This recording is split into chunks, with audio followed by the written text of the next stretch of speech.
2024년 여름 휴가 때 일입니다. 저희 가족이 메릴랜드에서 텍사스 주까지 이 로드트립을 했습니다.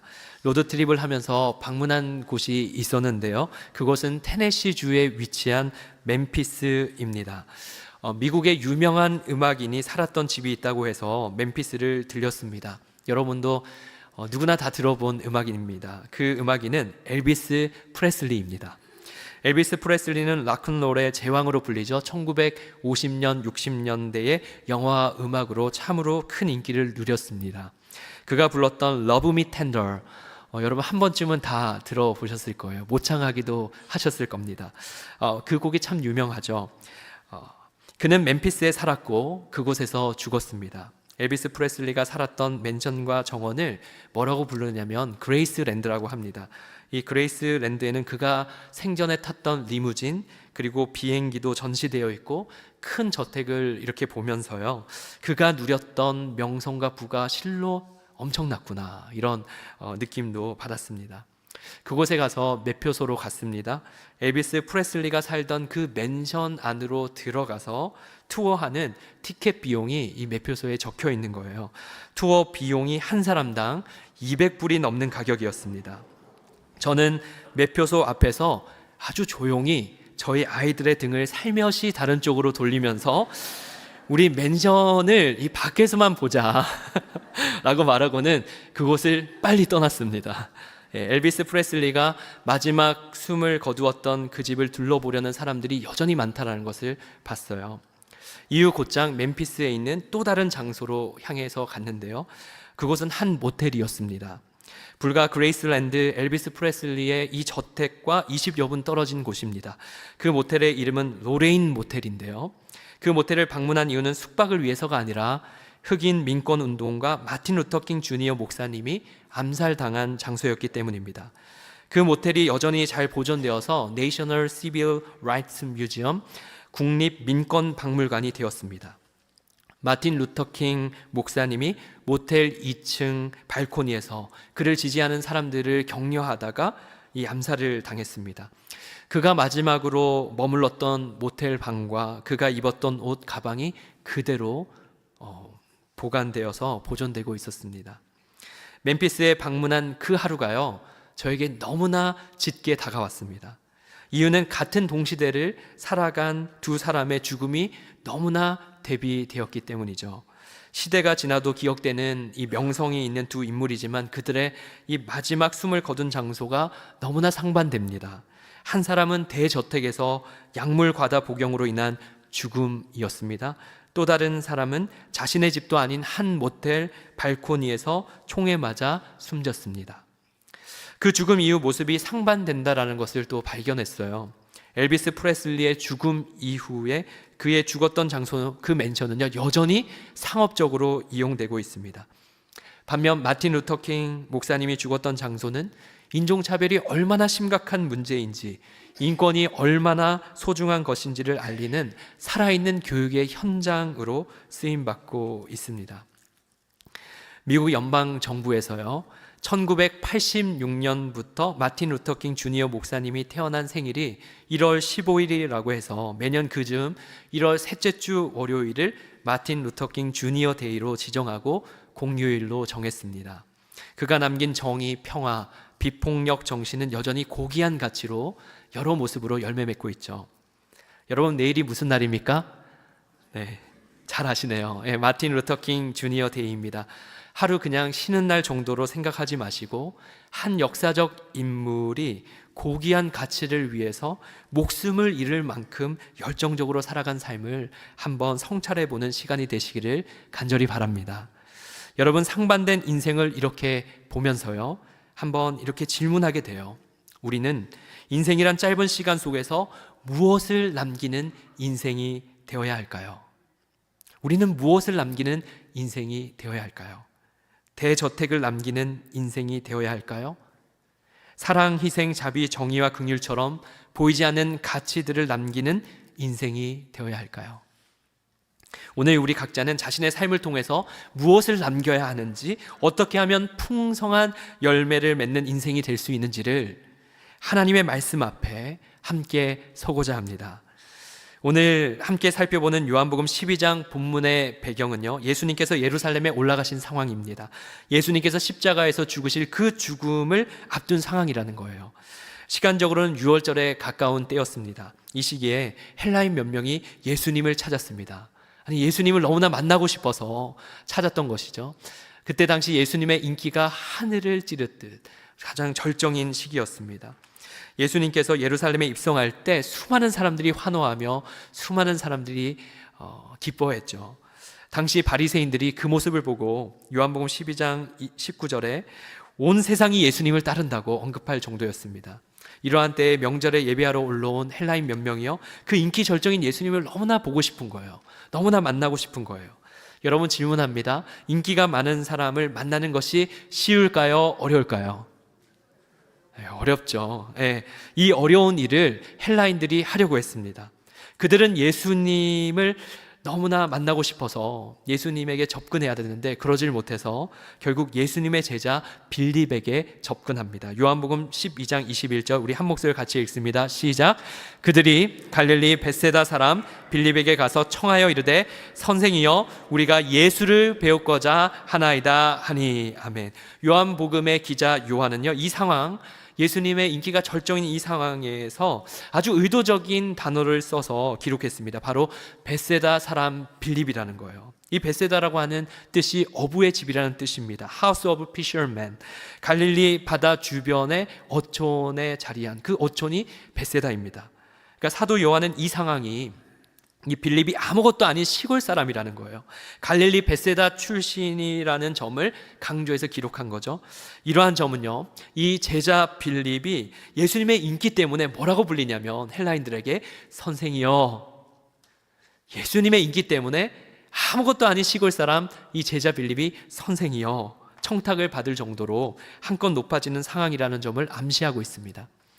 빌립은 이 청탁을 받으면서 어떤 이유인지는 모르지만 예수님께 바로 곧장 가서 알리지 않고요, 제자 안드레에게 상의를 합니다. 이거 어떻게 해야 될까? 그리고 제자 안드레와 빌립이 동시에 함께 예수님 앞으로 나아가서 이 헬라인을 만나달라고 하는 청을 전하려고 합니다. 그런 상황이 오늘 우리가 읽은 본문의 맥락적인 상황입니다. 여러분, 빌립과 안드레가 헬라인을 소개하려고 하는 그 찰나에 예수님이 뭐라고 답하시는지 아십니까? 그 예수님이 답하시는 내용은요, 바로 자신의 죽음을 말씀하고 계세요. 본문으로 우리가 24절과 25절을 읽었지만 예수님의 대답은 23절부터 시작됩니다. 우리 23절부터 25절까지 한 목소리를 다시 한번 합독하겠습니다. 함께 읽습니다. 예수께서 대답하여 이르시되 인자가 영광을 얻을 때가 왔도다. 내가 진실로 진실로 너에게 이르노니 한 알의 밀이 땅에 떨어져 죽지 아니하면 한 알 그대로 있고 죽으면 많은 열매를 맺느니라. 자기의 생명을 사랑하는 자는 잃어버릴 것이요 이 세상에서 자기의 생명을 미워하는 자는 영생하도록 보전하리라. 아멘. 예수님의 대답은 헬라인의 요청을 허락하느냐 안 하느냐의 차원이 아니었습니다. 가장 인기가 높은 그런 상황 속에서 예수님은 자신의 죽음에 대해서 말씀하시는 거예요. 예수님의 눈에는 세상의 인기가 그렇게 크게 보이지 않았던 것이죠. 여러분, 왜 그럴까요? 예수님이 자신이 가야 할 그 죽음이 곧 있다라는 것을 아셨기 때문입니다. 여러분, 인기는, 세상의 그 어떤 명성과 인기는 죽음 앞에 아무 소용이 없지 않습니까? 예수님은 자신의 죽음이 하나님께로부터 영광을 얻는 죽음이다 라는 것을 말씀하시면서 죽음이 죽음으로 끝나는 것이 아니라 십자가에 죽으시고 부활하는 영광을 두고 말씀하십니다. 예수님께서는요, 자신의 죽음을 통해 많은 열매를 맺게 될 것이라는 것을 미리 알리시는 거죠. 이 상황에 대해서 한 주석서는 이렇게 해석하고 있습니다. 이 같은 사람들의 모임은 세계에 미칠 사건에 더없이 좋은 여건을 제공했다. 순례객들은 그 이야기들을 고향에 가지고 갈 것이다. 예수께서 지상 명령을 주시기도 전에 하나님께서는 선교사들을 훈련하며 준비하고 계셨다. 여러분, 이 말이 무슨 말인지 이해가 되십니까? 유월절 때문에 로마 곳곳에 있는 이 헬라인들이 예루살렘에 모여 있는 상황이지 않습니까? 그럴 때 예수님께서는요, 이 자신에게 닥칠 죽음과 3일 만에 부활할 그 놀라운 소식이 이 유월절에 온 헬라인 이방인들에게 전해질 것을 아셨다라는 거예요. 성경 주석에서 해석하듯이 하나님께서는 예수님의 그 십자가 죽음과 부활 사건의 이야기를 가지고 각각 고향에 돌아갈 선교사들을 준비하고 계셨습니다. 이런 점에서 헬라인의 요청, 예수님 만나주세요라고 하는 요청에 이 예수님께서 대답하시는 그 대답은요, 예수님이 어디에 관심이 있는가를 우리가 알 수 있죠. 예수님의 대답은 온통 그 관심과 방향이요, 예수님의 그 십자가의 죽음과 그 이후에 있다는 것을 우리가 알게 됩니다. 여러분, 한번 생각해 보십시오. 예수님의 그 십자가 사건과 부활은 엄청난 변화를 가져옵니다.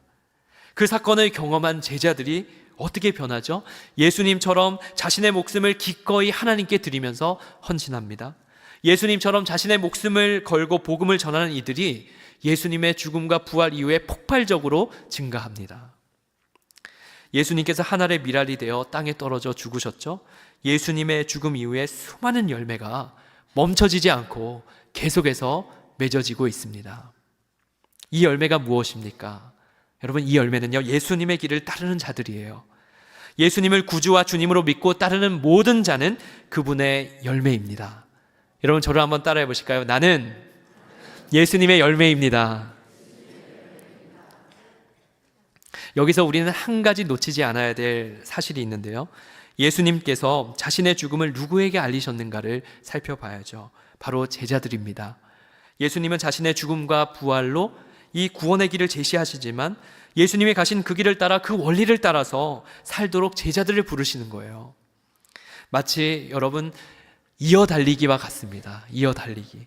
구원의 창시자이신 예수님께서 시작하신 그 구원의 길을 믿고 따르는 일들이 세대와 시대를 계속 지나면서 이 믿음이 이어지도록, 제자들을 통해 구원의 역사가 이어지도록 부르신다라는 것이죠.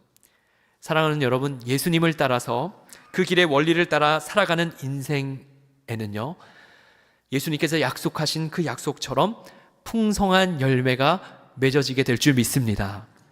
예수님께서 제자들에게 해주신 말씀, 그 말씀이 오늘 본문인데, 그 말씀을 통해 우리의 삶에 이러한 풍성한 열매가 가득 넘쳐나기를 주님의 이름으로 축복합니다.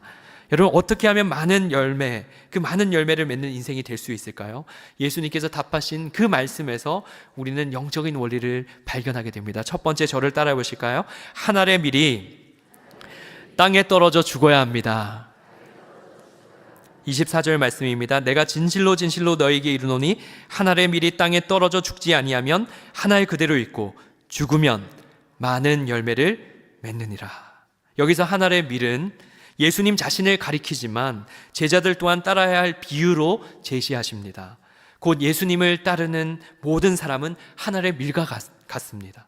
우리 각자가 한 알의 씨앗이라고 한다면 예수님께서 말씀하신 이 땅에 떨어진다와 죽는다는 의미를 우리가 조금 더 생각해 보아야 되죠. 여러분, 땅에 떨어져.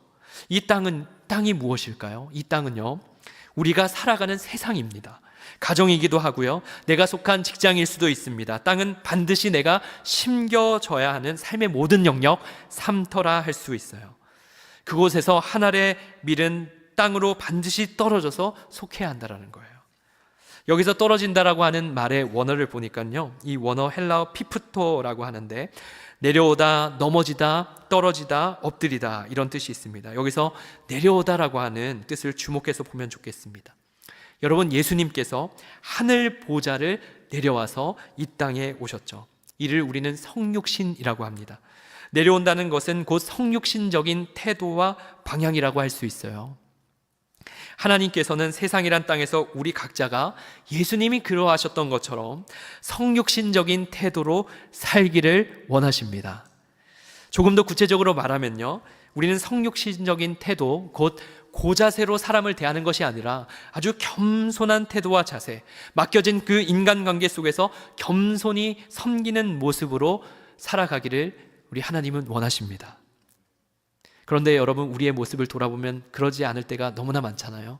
우리가 가진 권위와 우리가 가진 그 자리를, 그리고 우리가 지니고 있는 그 편안한 자리를 놓치고 싶지 않는 모습들이 너무나 많습니다. 편안하고 안전한 장소에 머물려고 하는 모습이 우리 안에 많이 있죠. 여러분, 그런데 생각해 보십시오. 만약에 예수님께서 하늘 보좌 그대로 머물러 계시고 그 높으신 하늘 보좌에서 이 땅에 내려오지 않으셨다면, 그리고 내려오지 않으셨다면 우리는 정말 어떻게 됐을까요? 예수님이 오셔서 십자가의 길을 가지 않으셨다면 여러분, 우리는 여전히 흑암 속에 헤매고 있었을 겁니다. 영적으로 어두워서 하나님 관계가 단절된 채로 방황했을 거예요. 그분이 겸손히, 예수님께서 인간이 되셔서 친히 섬겨주신 그 성육신으로 인해 우리는 살 길을 얻었습니다. 여러분, 주의 제자들은요, 이 예수님처럼 성육신적인 태도로 겸손히 자신의 안전한 곳, 편안한 곳을 떠나서 복음이 필요한 곳으로 내려갔습니다. 거기에 하나님의 역사가 임했습니다. 마찬가지로 수많은 선교사들도 자신의 안전함을 떠나서 미지의 땅, 어둠의 땅으로 가서 하늘의 미랄로 땅에 떨어졌습니다. 여러분, 한국에 가면요, 한국의 합정역에 가면 그 양화진이라는 곳이 있습니다. 한국의 양화진에 가면 우리나라를 섬기기 위해서 내려와서, 땅에 내려와서 자신의 편안한 자리를 다 내려놓고 조선이라는 곳에 와서 심겨진 수많은 선교사들의 무덤이 있습니다. 그들로 인해서 복음의 사람, 지금 우리란 열매가 맺어진 줄 믿습니다. 여러분, 특별히 부름을 받아서 타국에 사는 선교사들 뿐만 아니라요, 우리 각자도 삶의 현장에서 이 성육신적인 태도로 살 수 있습니다. 미국에서 제가 만난 화교 출신의 한 그리스도인이 있습니다. 그 형제는 회계사로 오랫동안 근무를 했어요. 큰 집과 자산을 이루었습니다. 그런데 오랜만에 만나서 저에게 이렇게 얘기하는 거예요. 회계사 일을 그만뒀대요. 그리고 밤마다 식당에서 캐셔로 일하기 시작했다고 합니다. 그래서 제가 그 얘기를 듣고, 아니, 그 좋은 직장과 그 일을 내려놓고 혹시 회사에서 잘린 건가? 무슨 나쁜 일을 해가지고 이제 더 이상 회계사를 못하는 건가? 뭐 여러 가지 생각이 들잖아요.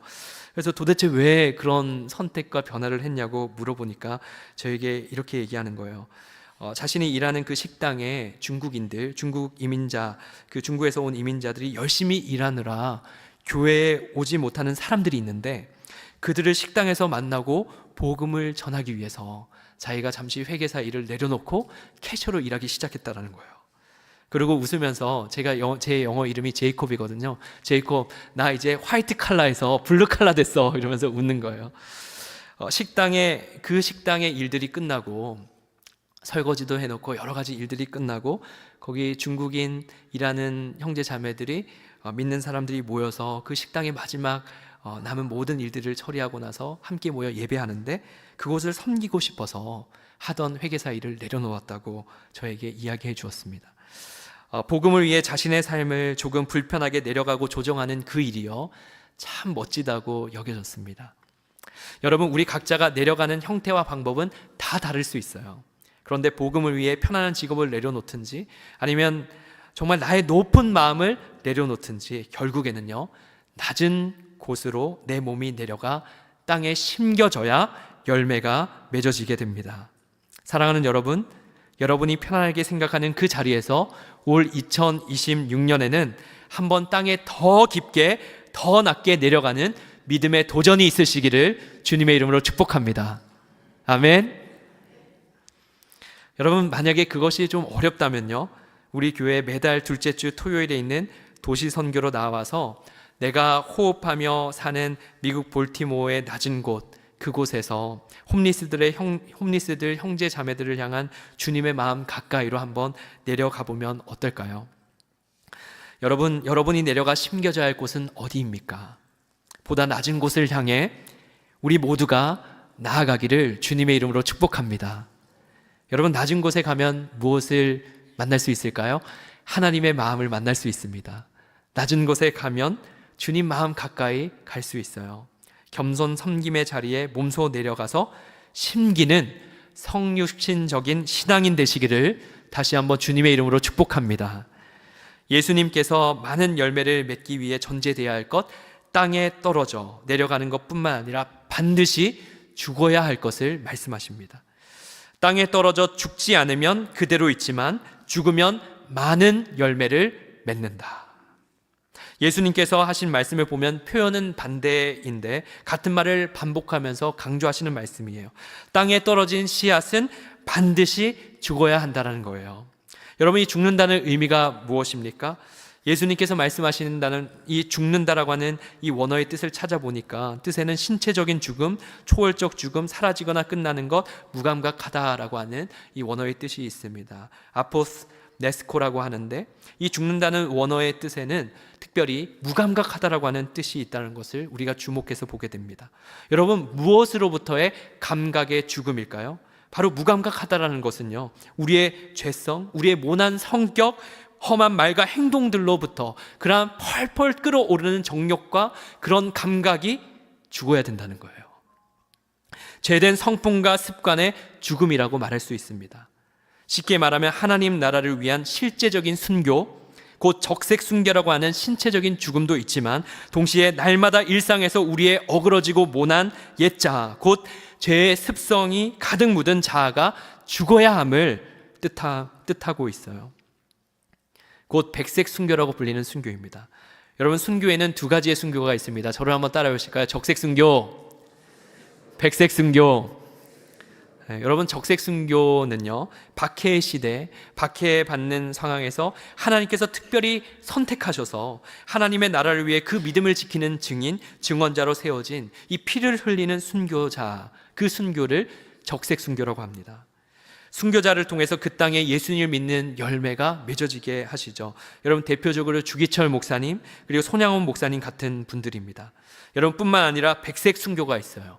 이 백색 순교는 매일의 일상에서 하나님의 사랑을 위해서 자기가 사랑하는 것을 포기하는 것을 뜻합니다.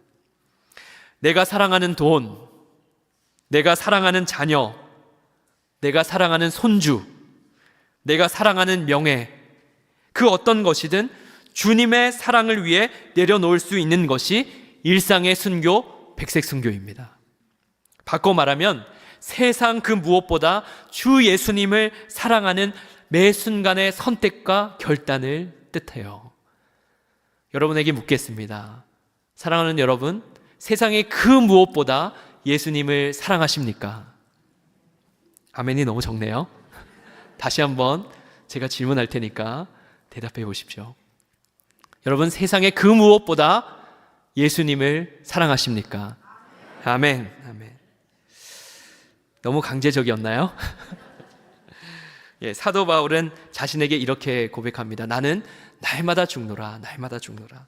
고린도전서 15장 31절에 나는 날마다 죽노라, 이렇게 사도 바울이 고백하잖아요. 여러분, 우리는 날마다 죄에 대해 죽고 하나님과의 관계 안에서 날마다 새로워져야 합니다. 일상에서, 회사에서, 가정에서, 관계 안에서 우리의 모난 성품과 죄의 습성들이 예수 그리스도 안에서 날마다 죽어야 합니다. 나의 말과 행동이 예수님 안에서 변화되는 역사, 옛자아로부터 오는 영향이 죽는 역사가 일어날 때 하나님의 살아계심이 증거될 줄 믿습니다. 여러분, 하나님이 기뻐하지 않으시는 죄, 고집, 아집, 교만, 미움, 비방, 악한 입술 모두 성령님의 능력으로 죽고 끊어지는 역사가 우리에게 임하기를 간절히 축복합니다. 내가 일상에서 백색 순교로 날마다 죄에 대해 죽고 더욱 주님을 사랑하는 그 참된 자로 살게 되면요, 여러분, 반드시 주님이 역사하세요. 주님이 기뻐하시는 그 성령의 열매, 성품의 열매들, 주님이 사랑하시는 그 사람들, 변화와 성숙되는 나의 삶을 통해 풍성하게 맺어지게 하실 것입니다. 여러분, 많은 열매를 맺는 두 번째 영적 원리입니다. 저를 한번 따라해 보실까요? 사랑의 질서를 바르게 세워야 합니다. 25절 말씀입니다. 자기의 생명을 사랑하는 자는 잃어버릴 것이요, 이 세상에서 자기의 생명을 미워하는 자는 영생하도록 보존하리라. 예수님께서 우리가 무엇을 사랑해야 하는지를 정확하게 알려주십니다. 여기서 자기 생명이란 단순히 우리의 목숨을 뜻하는 것이 아닙니다. 우리는 하나님이 허락해 주신 이 생명, 오늘도 코끝에 호흡이 있고 우리의 쿵쾅쿵쾅 뛰는 이 심장, 이 박동을 주신 이 생명, 정말 소중히 귀하게 여겨야 합니다. 본문 25절에서 예수님께서 말씀하시는 자기의 생명이라는 말은요, 무엇을 뜻하냐면 지독한 자기중심성입니다. 지독한 자기중심성. 지독해도 너무 지독해요. 지독한 자기중심성입니다. 죄의 본질은 자기만 사랑하는 것이죠. 자기만 사랑하는 사람은 하나님도 자기 아래에 있어요. 자신의 만족을 위해 하나님을 이용합니다. 오직 자기중심적인 생각, 판단과 행위만 있습니다. 거기에는 타인이 자리할 여력도 공간도 없습니다. 이웃이 없죠. 예수님께서는 자기의 생명을 사랑하는 자는 망한다 라고 말씀하십니다. 반면에 자기 생명을 미워하는 자, 곧 자기중심성을 멀리하라고 하는 과장된 표현이거든요. 멀리하는 존재는 영생을 얻을 것이라고 약속해 주십니다. 여러분, 이 미워하라고 하는 이 말을 조금 쉽게 바꾸면요, 저를 한번 따라해 보실까요? 덜 사랑해라. 덜 사랑하라고 하는 말이에요. 여러분, 자기의 생명보다 더 소중하고, 자기의 생명을 좀 덜 사랑하면서 자기의 생명보다 더 소중하고 귀하게 사랑해야 할 존재가 있습니다. 여러분, 그분이 누구십니까? 그분이 영원한 생명을 주시는 하나님이십니다. 자기 중심성에서 벗어나 영원하신 하나님 중심으로 관계 맺는 사람은 영원한 생명의 관계로 인해서 영원히 보존될 줄 믿습니다. 수학으로 말하면 1 더하기 1은 2지만 1 더하기 무한대 인피니티가 되면 인피니티로 결론 내려지는 것과 마찬가지예요.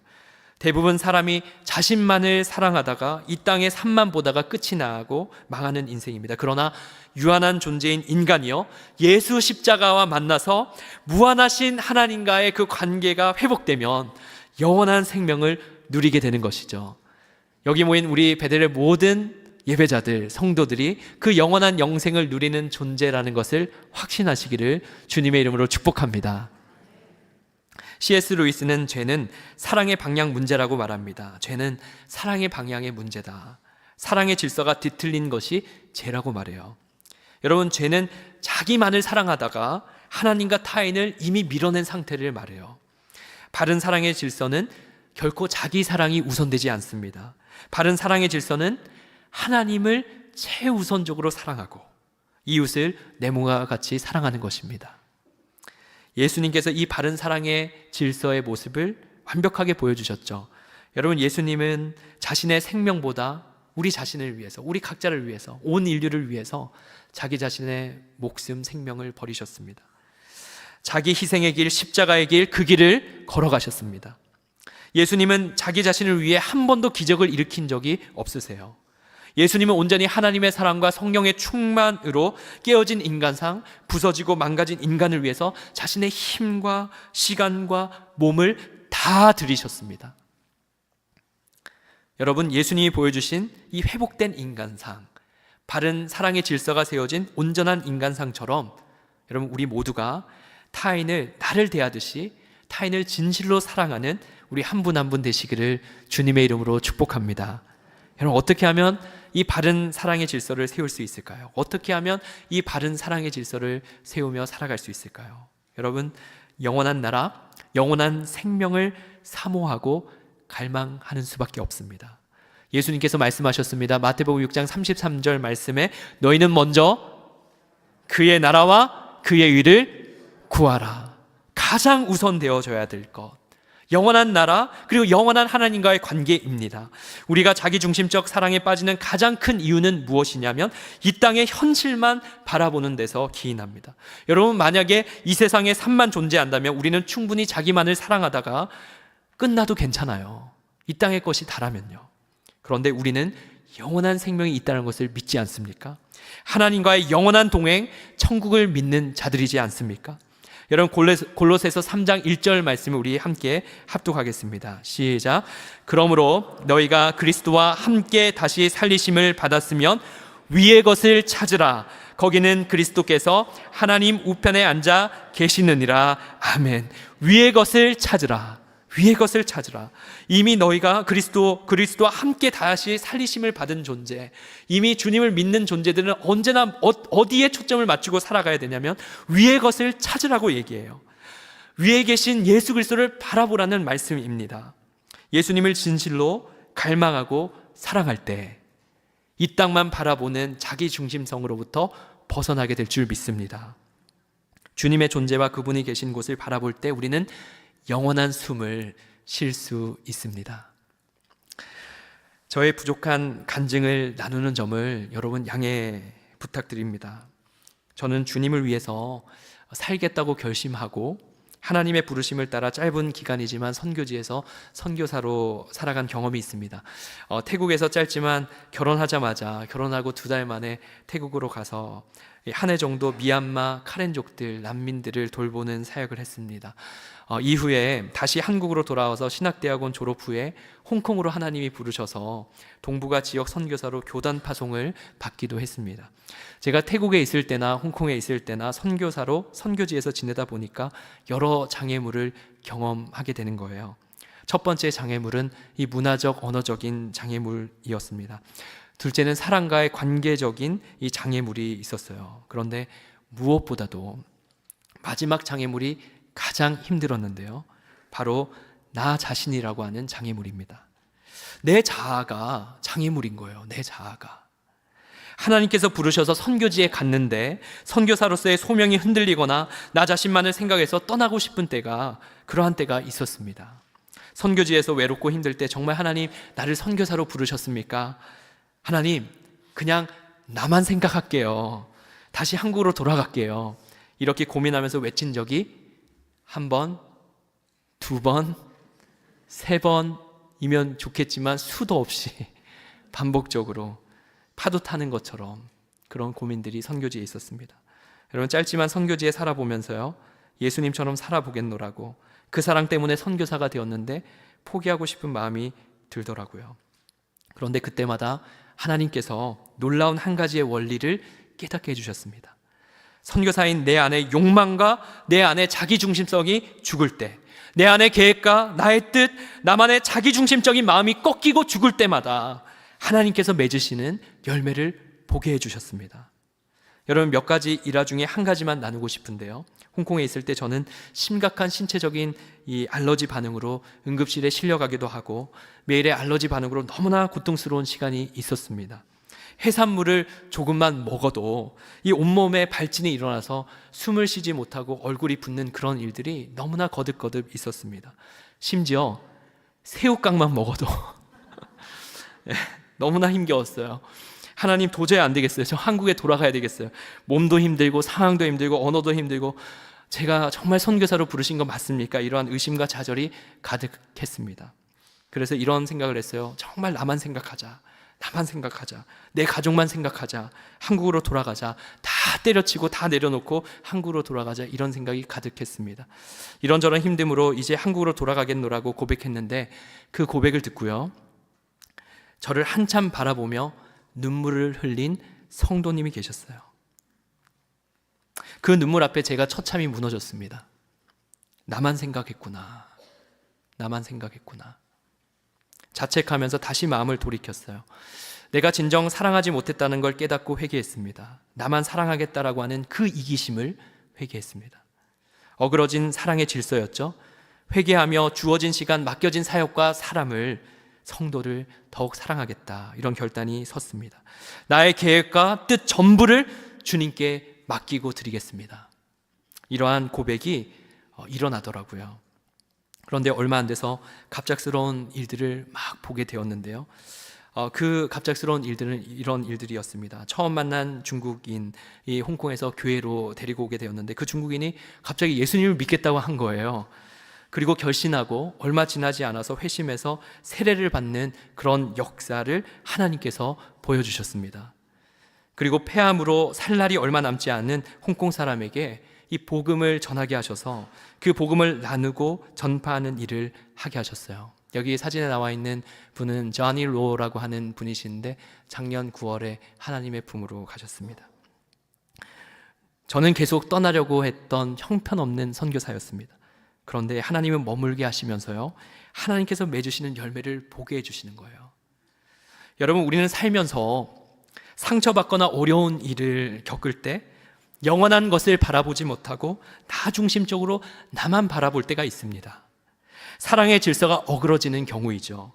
그러나 영원하신 주님을 다시 바라보고 그 사랑의 질서를 다시 세워가면 하나님께서 반드시 역사하십니다. 하나님은 우리의 연약함을 너무나 잘 아세요. 조금만 더 기다려주면 안 되겠니? 조금만 사랑의 길을 택해 나를 따라오면 안 되겠니? 우리의 죄된 자아가 죽지 못하는 그 상황에 주님은 눈물을 뚝뚝 흘리십니다. 주님의 눈물, 그 사랑, 그 인내를 믿고 내가 다시 온전히 주님 앞에 순종하는 그 결단과 변화로 나아갈 때 하나님께서 반드시 역사하십니다. 여러분, 내가 열매를 맺어가는 것이 아니에요. 하나님께서 땅에 떨어지고 죽어 변화된 나를 통해 하나님께서 열매를 맺어가십니다. 사랑하는 성도 여러분, 오늘은 무슨 날이죠? 선교주일입니다. 선교지에서 예수님처럼 살아보겠노라고 부름받아 살아가는 선교사님들, 얼마나 그 선교지에서 여러 갈등 속에 있는지 모릅니다. 우리 베델에 속한 파송선교사 8가정, 협력선교사 45가정이 있어요. 여러분, 선교사들 특별히 타국에 심으신 하나님의 씨앗들입니다. 그 씨앗을 통해서 하나님께서 풍성한 열매를 맺어 가시도록 우리 모두가 함께 기도로 동력하기를 간절히 바랍니다. 여러분, 물질로 기도로 낮은 곳으로 주님의 마음이 있는 곳으로 흘려보내는 삶이 되시기를 주님의 이름으로 축복합니다. 한마디로요, 여러분, 선교 약정서 다 작성하라는 말입니다. 한 분도 빠짐없이 다 작성하시기 바랍니다. 여러분, 선교는 선교사만 하는 것이 아니고 선교사만 할 수도 없습니다. 우리 모두가 제자로 부름을 받았어요. 제자로 우리는 각자의 삶의 영역에서 성육신적인 태도로 사랑의 질서를 바르게 세움으로 주님이 기뻐하시는 그 열매를 우리가 경험해야 합니다. 여러분, 진정 내 안에, 내 자신 안에 주님이 기뻐하지 않으시는 자기 중심성이 벗겨지고 타인을 향해 겸손과 온유로 섬겨나갈 때 우리 삶의 그 삶터에서 하나님께서 맺으시는 놀라운 열매를 여러분 맛보게 될 것입니다. 그냥 헌신하라는 것이 아니라 정말 하나님께서 맺으시는 그 놀라운 평강, 하나님께서 맺으시는 그 놀라운 축복, 그 은혜들을 하나님께서 초대하시면서 부르고 계시다라는 거예요. 여러분, 많은 열매는 내가 맺는 것이 아닙니다. 온 세상을 다스리시는 하나님께서 우리를 통해서 그분의 열매를 맺어 가십니다. 우리 베델교회가 2026년 사서돌교, 사랑 안에서 서로를 돌보는 교회가 되어서 하나님께서 많은 열매를 맺어 가실 수 있도록 전부를 내어드리는 우리 베델교회가 되기를 주님의 이름으로 축원합니다. 이 시간 기도하겠습니다.